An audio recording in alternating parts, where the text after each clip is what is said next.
ആൽപ്പൻ കിച്ചന്റെ പുതിയ എപ്പിസോഡിലേക്ക് എല്ലാവർക്കും സ്വാഗതം.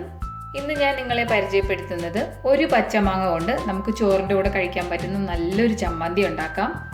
നമുക്കിനി ചമ്മന്തി എങ്ങനെയാണ് ഉണ്ടാക്കുക എന്നുള്ളതൊന്ന് കാണാം.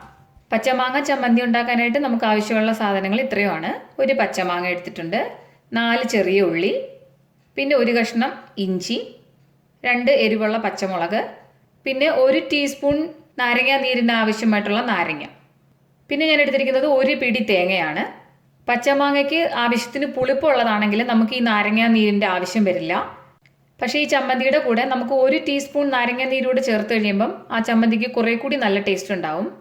ഞാനിപ്പോൾ ഇവിടെ പച്ചമാങ്ങയും ചെറിയ ഉള്ളിയും ഇഞ്ചിയും പച്ചമുളകെല്ലാം ഒന്ന് ചെറുതായിട്ട് കട്ട് ചെയ്ത് വെച്ചിട്ടുണ്ട്.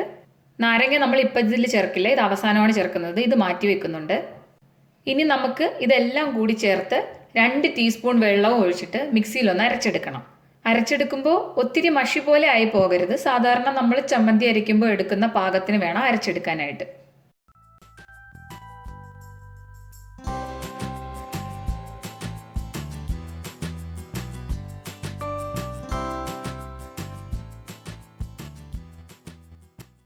ഇപ്പം ഞാനിതെല്ലാം കൂടി മിക്സിയുടെ ജാറിലൊന്ന് ഇട്ട് കൊടുത്തിട്ടുണ്ട്.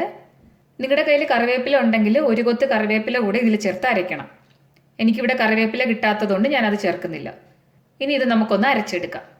ചമ്മന്തി ഞാനിവിടെ അരച്ചെടുത്തിട്ടുണ്ട്. കണ്ടില്ലേ, ഈ ഒരു പാകത്തിന് വേണം അരച്ചെടുക്കാനായിട്ട്, ഒത്തിരി അങ്ങ് അരഞ്ഞു പോകരുത്.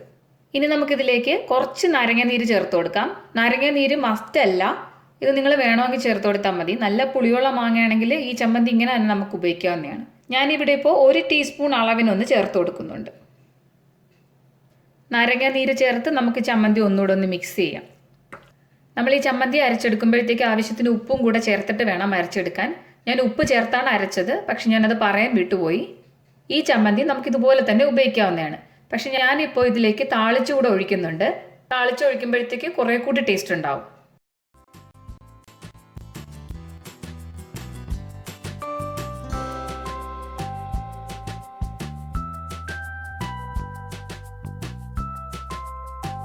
നല്ല 1-ാം തരം ടേസ്റ്റിലൊരു കിടിലൻ മാങ്ങാ ചമ്മന്തി ഇവിടെ റെഡിയായി കഴിഞ്ഞു. ഇത് നിങ്ങൾ 1 പ്രാവശ്യമെങ്കിലും തീർച്ചയായിട്ടും ഒന്ന് ശ്രമിച്ചു നോക്കണം, അത്രയ്ക്ക് ടേസ്റ്റാണ്.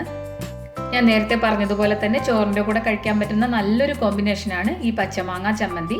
ഈ റെസിപ്പി നിങ്ങൾക്ക് ഇഷ്ടമായെങ്കിൽ നിങ്ങൾ മറ്റുള്ളവർക്ക് കൂടെ ഒന്ന് ഷെയർ ചെയ്ത് കൊടുക്കുക. എൻ്റെ ചാനൽ ആദ്യമായിട്ട് കാണുന്നവരാണെങ്കിൽ ദയവായി ഒന്ന് സബ്സ്ക്രൈബ് ചെയ്യൂ. ലൈക്ക് ചെയ്യാനും കമൻറ്റിലൂടെ എഴുതി അറിയിക്കാനും മറക്കരുത്. അടുത്ത എപ്പിസോഡിൽ മറ്റൊരു വീഡിയോയുമായി നമുക്ക് വീണ്ടും കണ്ടുമുട്ടാം.